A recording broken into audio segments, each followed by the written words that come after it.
Shotgun के साथ 1 versus 4 कैसे करें। पहले गाइस आप ये खुद सोच के देखना कि आपके पास शॉटगन है और सामने वाली टीम को आप फिनिश कर पाए या फिर नहीं। बहुत बार हमारे पास शॉटगन भी होती है, पूरे ग्लूवॉल भी होते हैं और हम फिर भी क्लोज रेंज के अंदर 1v4 नहीं कर पाते। मैक्सिमम प्लेयर्स के साथ ऐसा होता है कि एक एनिमी को डाउन कर दिया, 2 एनिमीज को डाउन कर दिया और तीसरे एनिमी से खुद डाउन हो। बट अभी आपके साथ ऐसा नहीं हुआ करेगा क्योंकि मैं आपको टिप्स एंड ट्रिक बता देता हूं। एग्जांपल के लिए ये क्लिप देखो, सामने से 3 बंदे भाग के अपने लौंडे पे गए, मतलब कि अपने रैंडम टीममेट पे गए। मेरे पास है शॉटगन और मैं रशर हूँ, मैं रशर का रोल प्ले करता हूँ। बट इसका मतलब ये नहीं कि यहाँ पे मुझे सीधा कूद जाना है, ऐसा नहीं करना है। मैंने यहाँ पे वेट किया, जैसे एक एनिमी आया इसको मैंने डाउन कर दिया, बट इसकी ग्लूवॉल इसको एक एनिमी रिवाइव देने आ गया, बट यहाँ पे 2 एनिमीज और हैं। तो मैंने इसके ऊपर रश नहीं किया, मैं पीछे से इस खिड़की से कूद के गया और एक एनिमी जो भाग के आया था रिवाइव देके, उसको मैंने 2 गोली मार के डाउन कर दिया। फिर मैंने यूज किया कोडा का। कोडा के साथ मुझे पता चल गया कि 3 एनिमीज मेरे सामने। तो इसे फिनिश करके जो एनिमी मेरे ऊपर रश करने आ रहा था, सबसे पहले मैंने उसको पकड़ा और इजिली डाउन कर दिया। फिर जो दूसरा एनिमी मेरे ऊपर रश करने आ रहा था, उसको मैंने डैमेज दिया और इसको भी मैंने डाउन कर दिया। लास्ट एनिमी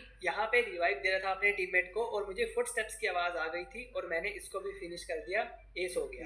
मेन टिप्स ये है कि रिस्की सिचुएशन खुद से क्रिएट मत करो। आपने एक एनिमी को डाउन किया, आपको लग रहा है कि वो रिवाइव हो जाएगा और आपने उसको फिनिश करने के लिए रश कर दिया, तो आप भी डाउन हो जाओ। तो ये काम नहीं करना है। और जो बंदा आपके ऊपर रश करने आ रहा है, सबसे पहले उसको पकड़ो और तीसरे बंदे के आने से पहले उसको डाउन भी करो, मतलब कि उसको जल्दी डाउन भी करना है। और खुद एकदम एक्यूरेट खेलना है। ऐसा नहीं होना चाहिए कि आप अपनी स्क्रीन को जल्दी जल्दी घुमाओ जिससे कि आपका एम ही कनेक्ट ना हो या फिर आप एम ही अच्छे से ना कर पाओ। नंबर 2, फुल मैप के ऊपर फुटस्टेप्स की आवाज बहुत ज्यादा मैटर करती है, बट फ्री फायर के प्लेयर्स इस चीज को बहुत ज्यादा हल्के में लेते हैं। बहुत सारे प्लेयर्स को तो मैंने ये कमेंट करते भी देखा है, मेरी वीडियोस के ऊपर भी कमेंट करते हैं कि भाई हम तो गाने लगा के गेम खेलते हैं या फिर हम तो म्यूट करके गेम खेलते हैं, हमें तो कोई आवाज ही सुनाई नहीं देती, हम आवाज बंद करके गेम खेलते हैं। अगर आप चिल या फालतू में गेम खेलते हो टाइम वेस्ट करने के लिए तो खेलो, बट अगर आपको कुछ करना है, ई स्पोर्ट्स के अंदर जाना है, तो फुटस्टेप्स को इग्नोर नहीं करना है। जैसे इस क्लिप के अंदर ऊपर वाली छत पे एनिमी कैंप कर रहा था और उसके फुटस्टेप्स की आवाज मुझे आगे, मुझे पता चल गया कि यहाँ पे एनिमी है और मैं नीचे ही कूदता रहा, इधर उधर भागता रहा, मैं छत के ऊपर नहीं गया। एनिमी को भी पता चल गया कि नीचे कोई एनिमी आ चुका है, बट मैं छत के ऊपर नहीं चढ़ा। इसको डिस्ट्रैक्ट करने के लिए मैं इधर उधर भागा जिससे कि एनिमी कूद के नीचे आ गया। एनिमी मुझे कंफ्यूज करना चाह रहा था बट वो खुद ही कंफ्यूज हो गया और मैंने उसे वन टाइम मार के फिनिश कर दिया। फिर यहाँ पे एक और एनिमी आ गया और फुटस्टेप्स की आवाज के साथ मुझे वो भी पता चल गया कि यहाँ पे एक और एनिमी आ चुका है। तो इस चीज को आप बिल्कुल भी इग्नोर मत किया करो। Number 3, understand the situation. कहाँ पे आपको क्या करना है ये आपको अच्छे से पता होना चाहिए। जैसे इस क्लिप के अंदर एक एनिमी ने मेरे ऊपर रश किया झाड़ी बन के,